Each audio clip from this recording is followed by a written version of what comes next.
Hello everyone, welcome back to another video. Today witnessed one of the biggest ambushes of the Palestinian resistance in North Gaza, particularly in an area called Beit Hanoun. Beit Hanoun is the biggest city in the most northern part of Gaza with borders with the occupying entity.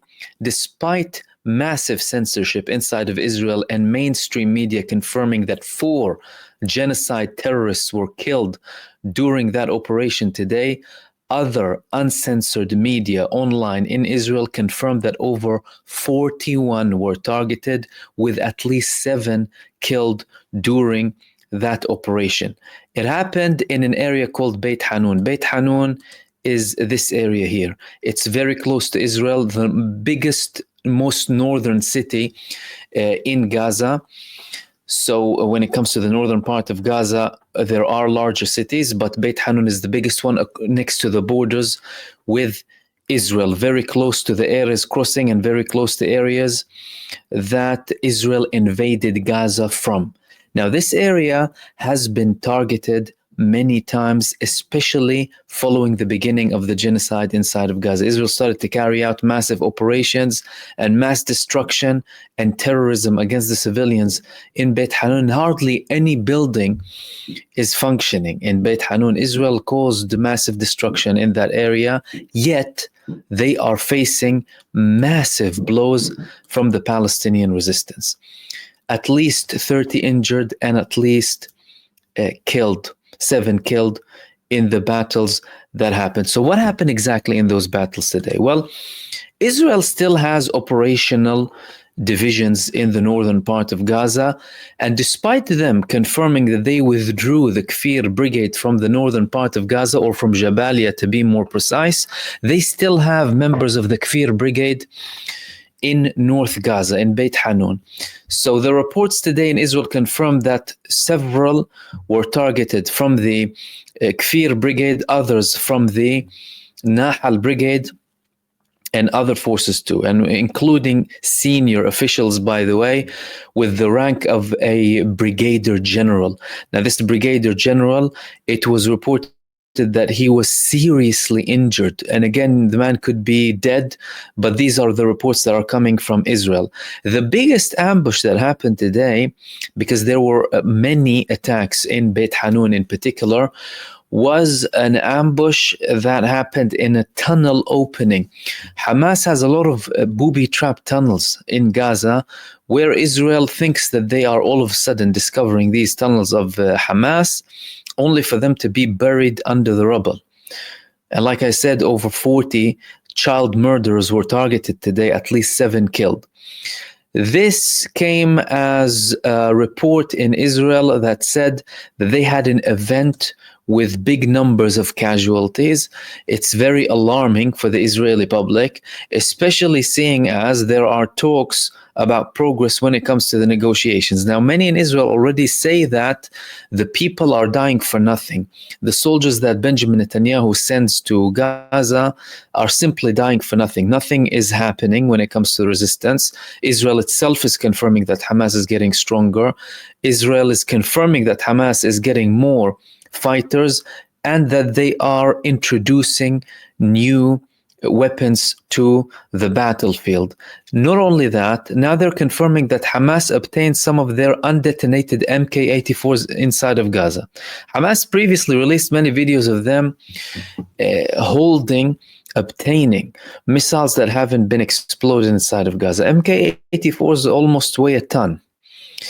So Hamas are using these weapons against the genocide soldiers and their tanks and their other vehicles inside of Gaza. Some videos showed the Merkava tanks, and Merkava tanks weigh over 65 tons, being blown to pieces with the top completely detached from the body of the actual tank. You're talking about high level explosives.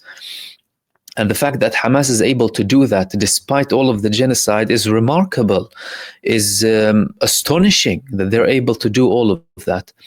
There was also another report coming from Israel saying that Hamas is now manufacturing weapons again. According to the reports in Israel, they were saying that Hamas, for a while, they haven't been able to manufacture missiles. Now, they had nothing to support that or validate it, but they're using this because Hamas have recently started to launch more and more missiles on Israel, also from Beit Hanoun. I mean, some of the Israeli genocide terrorists in Gaza were recording some of these missile launches from the destroyed areas, and like swearing at the Palestinian resistance, shocked at how they are able to do that. Now, this could be one of few things. Firstly, Hamas probably having more capabilities and more capacity to manufacture new weapons to target Israel with. The second thing is Hamas using that because of the part of the negotiations we're in at the moment. And then again, from a Palestinian resistance perspective, the operations that they conduct in Gaza depend heavily on the developments on the field and the political developments and the presence of the Israeli soldiers inside of Gaza, how safe it is to conduct these operations and how relevant it is to conduct these operations. And again, they don't publish a lot of them for security purposes. However, after the attack that happened today, which is considered to be the biggest attack specifically in Beit Hanoun that happened since the start of the genocide, more calls in Israel are saying, well, what are we doing even? What are we doing? There were many protests about the ceasefire deal, more talks coming from the families of the Israeli prisoners of war in Gaza saying that we don't want a temporary deal, we don't want a limited deal. There is an assertion in Israel, there is an understanding by some that Benjamin Netanyahu is striving to get only the first phase out of the way and then let go of the others. That's why he wants to get a list of names from the Palestinian resistance, which they haven't given him any names lists. But they're calling on Benjamin Netanyahu to hand in a full list, and not hand in a full list, they're calling Benjamin Netanyahu to have a deal that will include all of the Israeli prisoners of war, not just some of them. And there are certain indications that are leading there. Firstly, Benjamin Netanyahu, he had multiple meetings with the negotiating delegation team in the past few days. One thing that we spoke about yesterday is the fact that he's not having these meetings with his war cabinet. This is something very significant because there are figures in the war cabinet who would oppose and still oppose publicly any sort of deal. They just want to continue the war endlessly.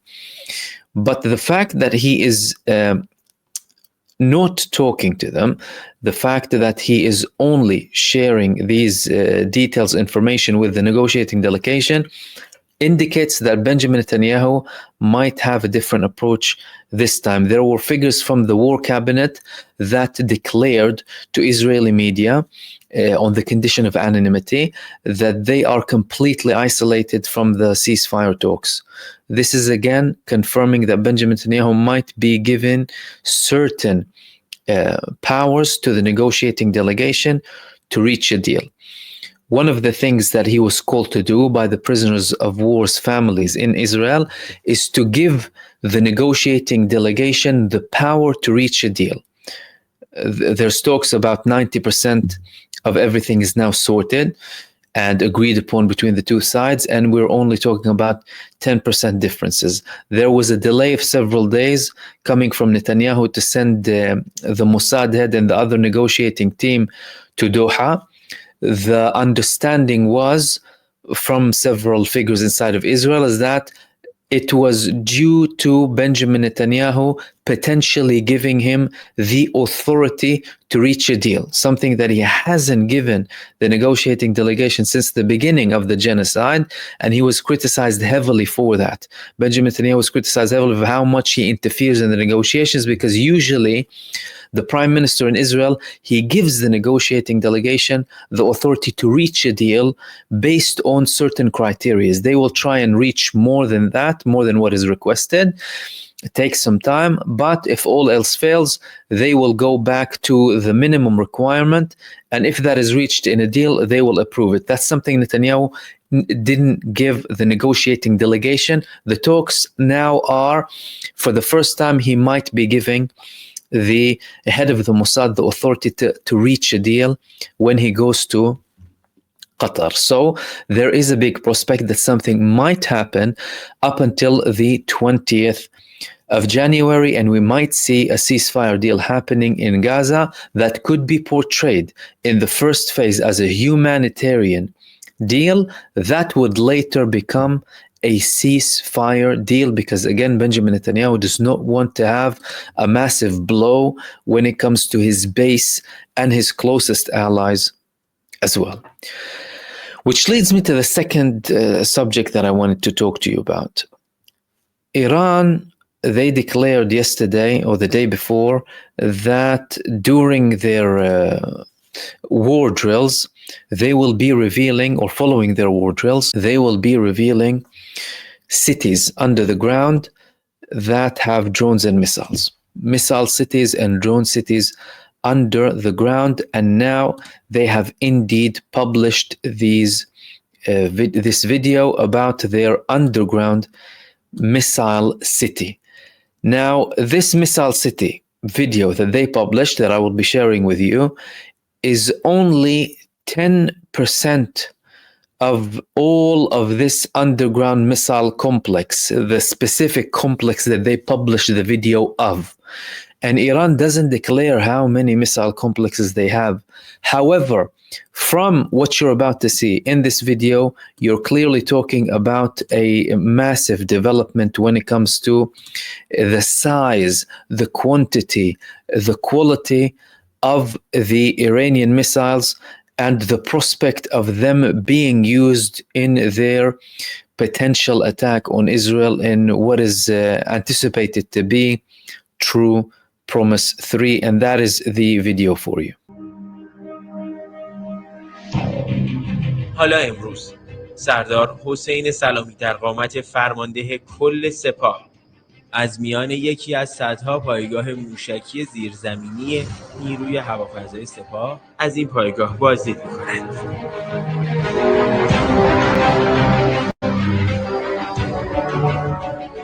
اینجا سردار حاجیزاده فرمانده نیروی هوافضای سپاه او را همراهی می‌کند و در حال توضیح بخش‌های مختلف این پایگاه است.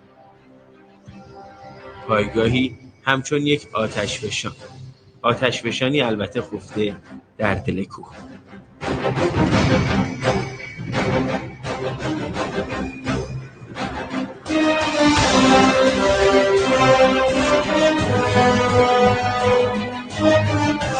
اما به گفته فرمانده نیروی هوافضای سپاه در مدت زمان بسیار کوتاه این آتشفشان خفته آماده فوران خواهد شد روی سر دشمن.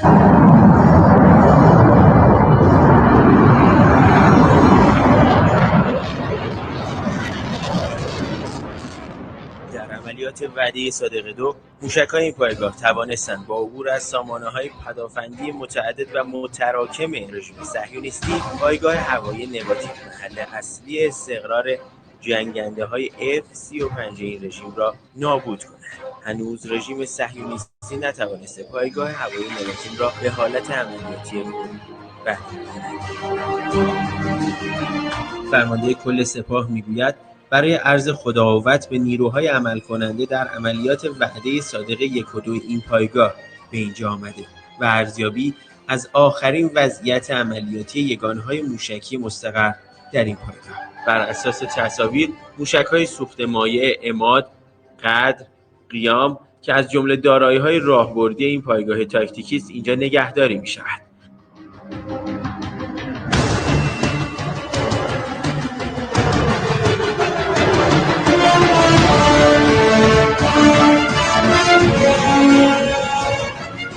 خبرگزاری صدا و سیما با وجود ملاحظات شدید حفاظتی اجازه یافت تنها بخش بسیار کوچکی از این کوه یخ را نشان دهد.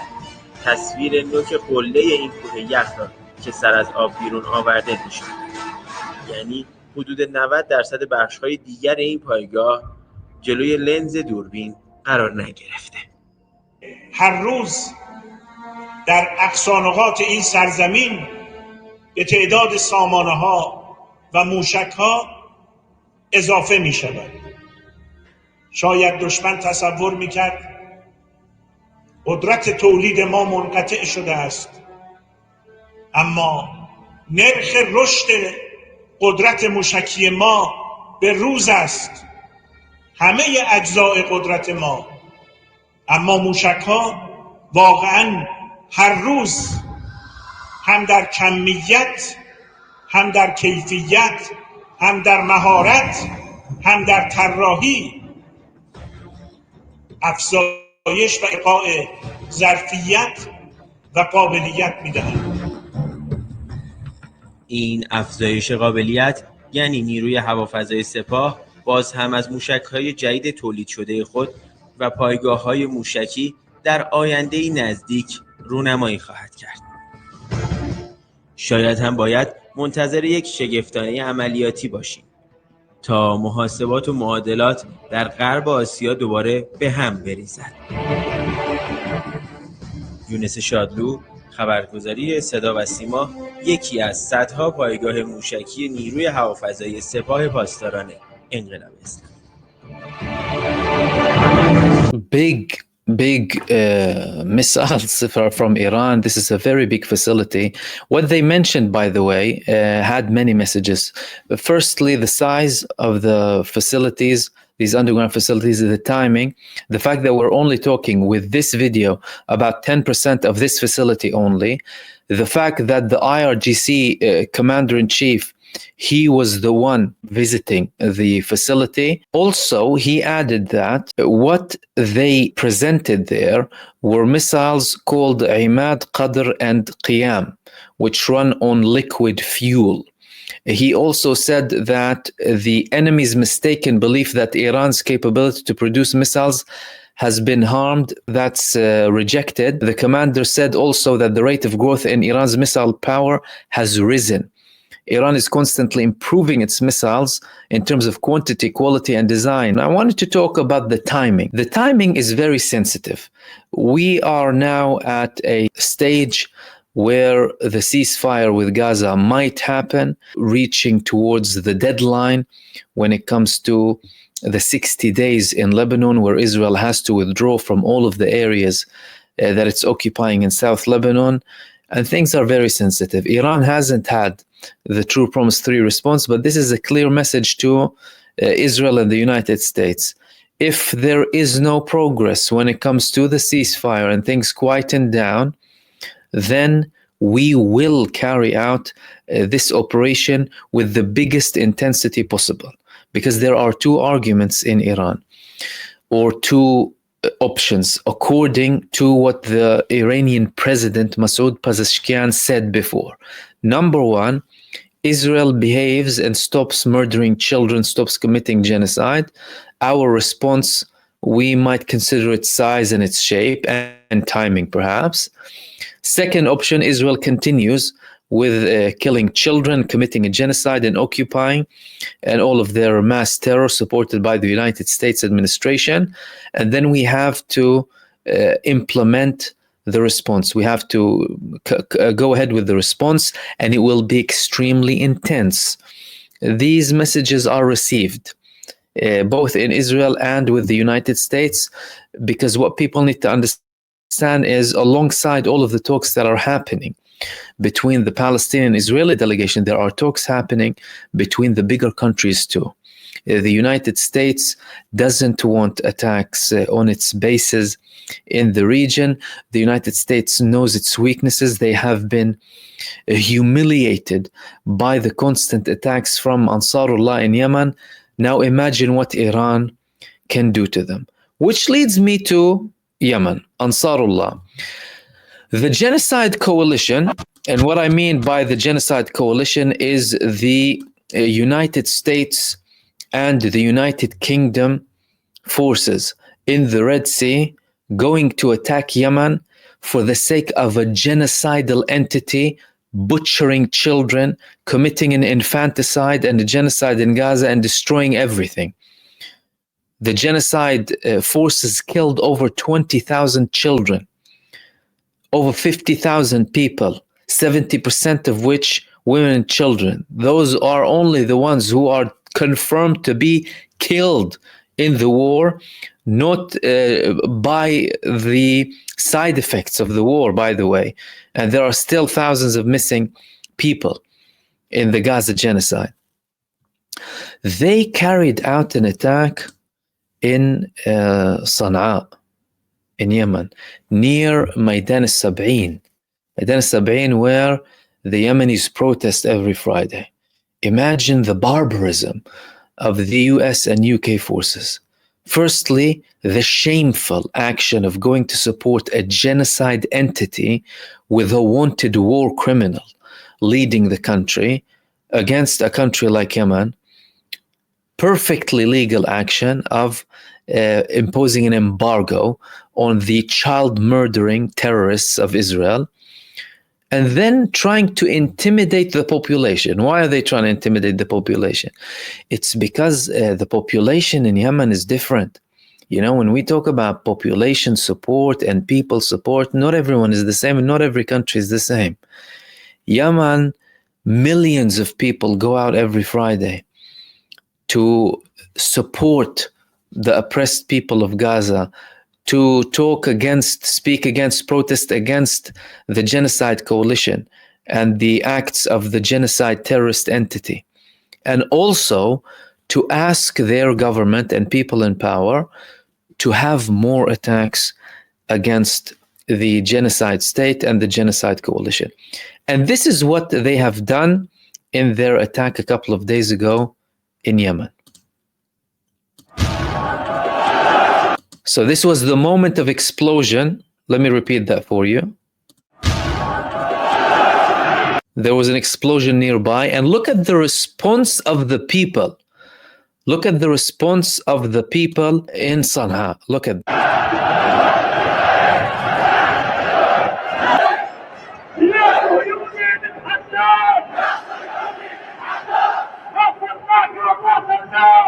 no fear, no nothing.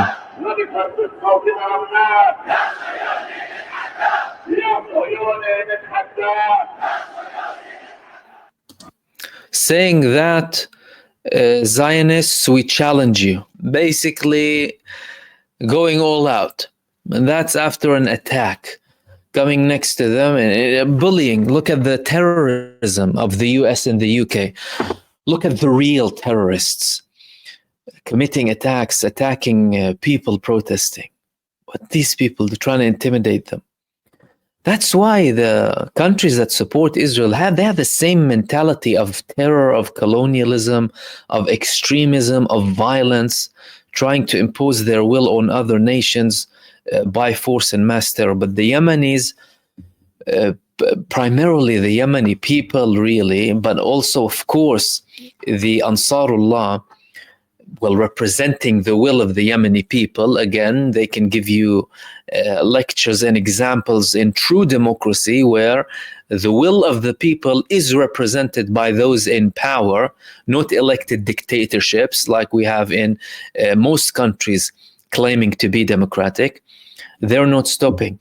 And day after day, today even, some of their figures, they said that we will be continuing the attacks up until the genocide ends and the siege is lifted on Gaza. And these were the main things that I wanted to talk to you about in this video, and I will hopefully see you soon in the next video. Peace.